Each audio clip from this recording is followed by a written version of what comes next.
nama saya Welly Oktavianti, NIM 501190263, kelas 2H, Program Studi Ekonomi Syariah, mata kuliah pengantar manajemen dengan dosen pengampu Z. Haryanto, SHMH. Baiklah, di sini saya akan menjawab beberapa pertanyaan. Di antaranya, yang pertama, dalam ilmu manajemen terdapat 4 tahap dasar planning atau perencanaan. Jelaskan. Secara umum, tahap dasar perencanaan terdiri sebagai berikut.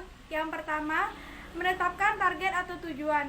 Nah, perencanaan ini dimulai dengan keputusan-keputusan tentang keinginan atau kebutuhan organisasi dalam suatu kelompok kerja, karena tanpa rumusan atau target tertentu, maka organisasi akan menggunakan sumber daya secara tidak efektif. Yang kedua, merumuskan keadaan saat ini. Nah, pemahaman akan posisi atau keadaan organisasi tentang sekarang ini daripada tujuan yang hendak dicapai atau sumber daya. Sumber daya yang tersedia dan rencana menyangkut tujuan waktu yang akan mendatang. Hal setelah keadaan organisasi saat ini dianalisa, maka rencana dapat dirumuskan untuk menggambarkan rencana kegiatan lebih lanjut. Tahap kedua ini memerlukan informasi terutama pada keuangan dan data statistik yang dapat melalui komunikasi dalam suatu organisasi. Yang ketiga, mengidentifikasi segala kemudahan dan hambatan. Segala kekuatan dan hambatan serta kemudahan dan hambatan perlu diidentifikasi untuk mengukur kemampuan organisasi dalam mencapai suatu tujuan.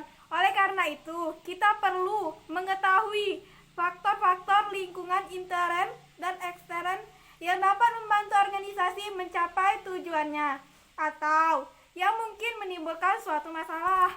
Walaupun hal ini sulit dilakukan, tetapi antisipasi keadaan masalah, kesempatan, dan ancaman yang mungkin akan terjadi di waktu yang akan mendatang adalah bagian dari esensi dari proses perencanaan. Yang keempat, mengembangkan rencana atau proses perencanaan.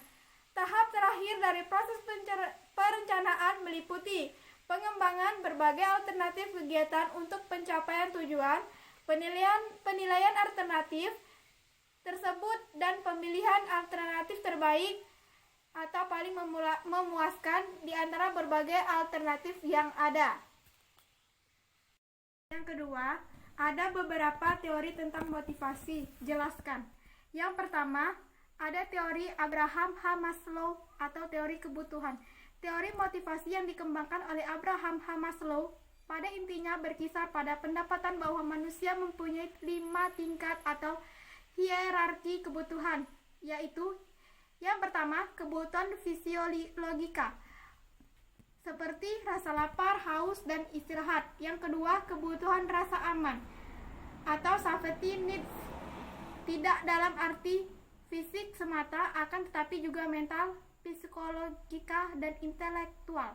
Yang ketiga, kebutuhan akan kasih sayang atau love needs.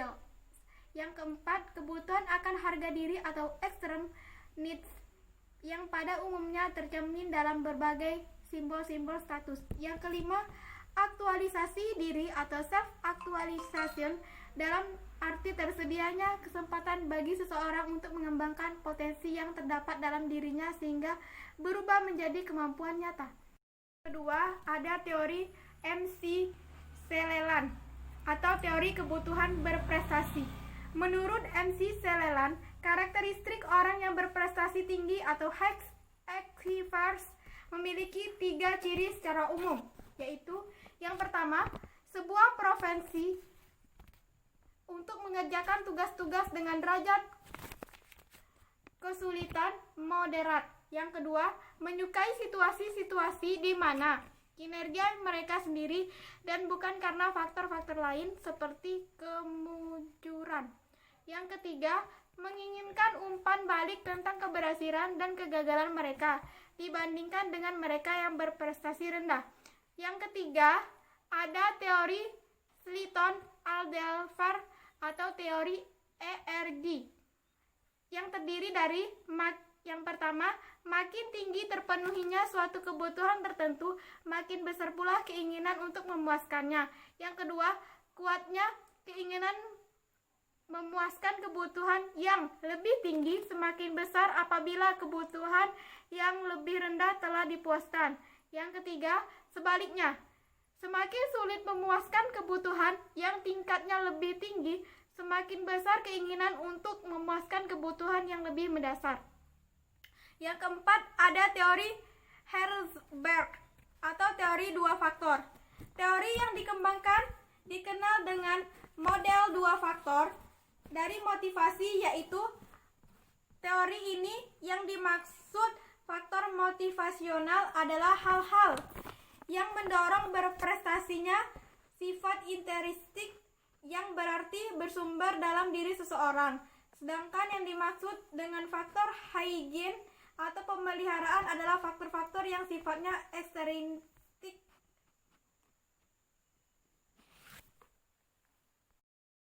yang berarti bersumber dari luar diri yang turut menentukan perilaku seseorang dalam kehidupan seseorang. Yang kelima, ada teori keadilan.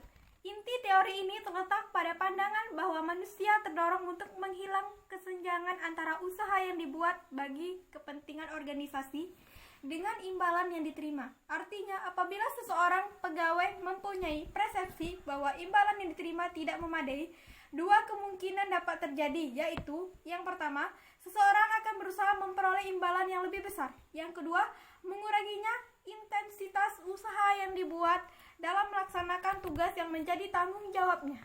Yang keenam, ada teori penetapan tujuan atau goal setting theory.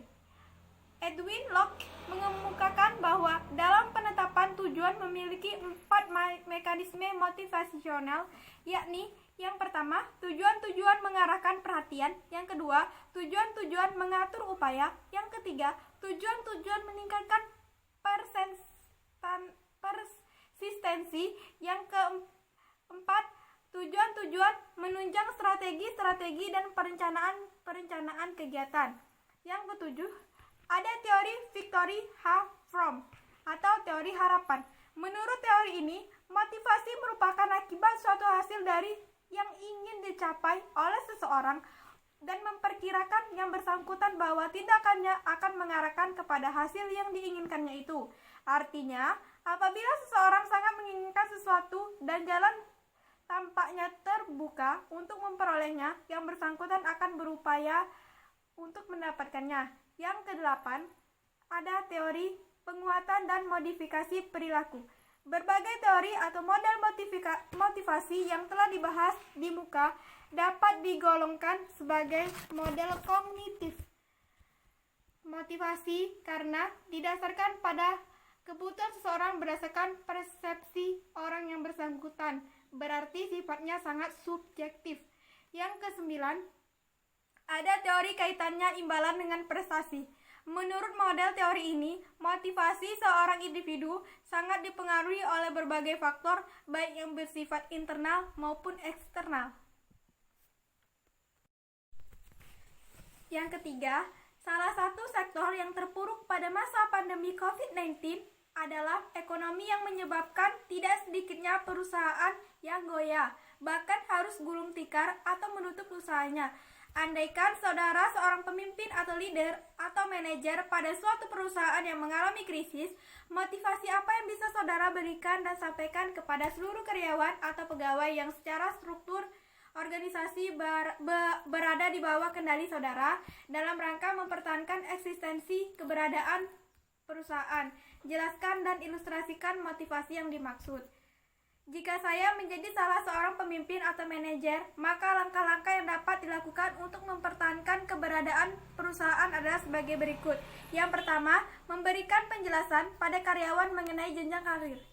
Setiap karyawan pasti berharap mendapatkan promosi jabatan atau kenaikan jabatan. Dengan begitu, tak lantas kita tinggal diam sebagai atasan. Motivasi karyawan dengan pelatihan demi kemajuan pengetahuan untuk karir karyawan. Dengan begitu, karyawan akan memiliki semangat dalam bekerja karena mereka akan berpikir untuk bagaimana caranya memiliki jabatan lebih baik dari sebelumnya. Yang kedua, membangun kepercayaan. Hubungan antara kita dengan karyawan juga tidak boleh lepas dari rasa saling percaya, karena hal tersebut menjadi hal yang terpenting untuk membangunnya suatu hubungan perusahaan. Dengan adanya kepercayaan antara kita dan karyawan akan membuat suasana dalam bekerja akan menjadi lebih menyenangkan. Yang ketiga, berusaha agar menjadi panutan. Panutan dimaksud adalah hal positif yang bisa dilakukan. Berilah contoh yang baik untuk karyawan dengan selalu menjaga perilaku di dalam maupun di luar perusahaan. Karena sebagai seorang atasan pasti akan selalu mendapatkan perhatian lebih dari karyawan. Yang keempat, menjaga hubungan sosial dengan karyawan. Di dalam perusahaan memang Anda dituntut memiliki sikap dan sifat profesionalisme. Namun, bukan berarti dengan itu membuat kita dan karyawan kita memiliki ketenangan dalam hubungan sosial. Dimaksudkan di sini, hubungan sosial harus tetap terjaga agar karyawan selalu terbuka kepada kita sebagai atasan. Yang kelima, menerima dan menghargai ide baru karyawan. Suatu perusahaan tentunya dituntut selalu bisa mengeluarkan inovasi terbaru. Tanpa adanya karyawan yang kreatif dan inovatif, hal tersebut akan mustahil dilakukan serta didapatkan. Dengan begitu, jangan pernah kita meremehkan ide baru yang disampaikan karyawan untuk demi kemajuan perusahaan.